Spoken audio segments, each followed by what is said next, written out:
Klabu ya Young Africans kupitia rais wake Engineer Hersi Said ameendelea kujitanabaisha kuwa moja kati ya klabu kubwa barani Afrika, lakini pia Afrika Mashariki kama sio ulimwenguni kote, mara baada ya kuendelea kufanya timu ya Yanga iweze kuwa timu bora na inayofahamika ulimwenguni. Klabu ya Young Africans imezindua tawi lake katika mji wa Guangzhou huko katika nchi ya China katika bara la Asia, kufuatia Engineer Hersi Said kuwa na ushirikiano mzuri na wadau wa soka huko nchini China. Hii inaashiria kwamba klabu ya Young Africans imekuwa klabu nambari moja kutoka barani Afrika kuweza kuwa na tawi katika bara la Asia, kwa maana imevuka mipaka sasa na kuwa ni klabu ambayo ina faida kubwa na inajulikana nje ya bara la Afrika. Young Africans bado imeendelea kunufaika pakubwa na uwepo wa Engineer Hersi Said, kwa maana tunafahamu Engineer Hersi Said ni ana vyeo vingi barani Afrika, lakini pia bila kusahau katika shirikisho la soka ulimwenguni FIFA, kwa maana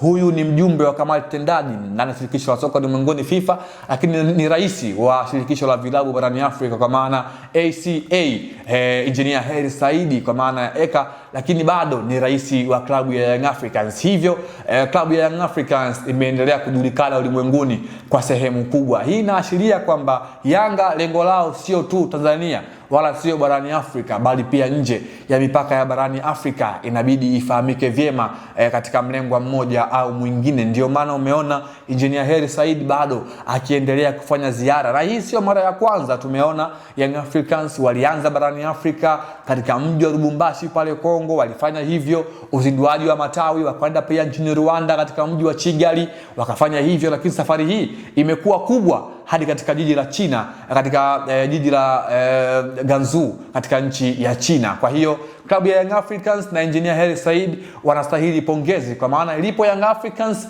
ndipo ipo taifa la Tanzania, kwa maana Yanga inafahamika inatoka Tanzania. Kwa hiyo kufanyika kwa hichi kinaashiria kwamba Young Africans wanaipeperusha vyema bendera ya Tanzania. Kwa hiyo pongezi kwao Young Africans, lakini pia kongole kwa Engineer Hersi Said kwa kuwa na kariba ya uongozi na kuifanya Young Africans iendelee kuwa moja kati ya klabu kubwa ulimwenguni. Hii ni Anwari TV, endelea kuwa nasi.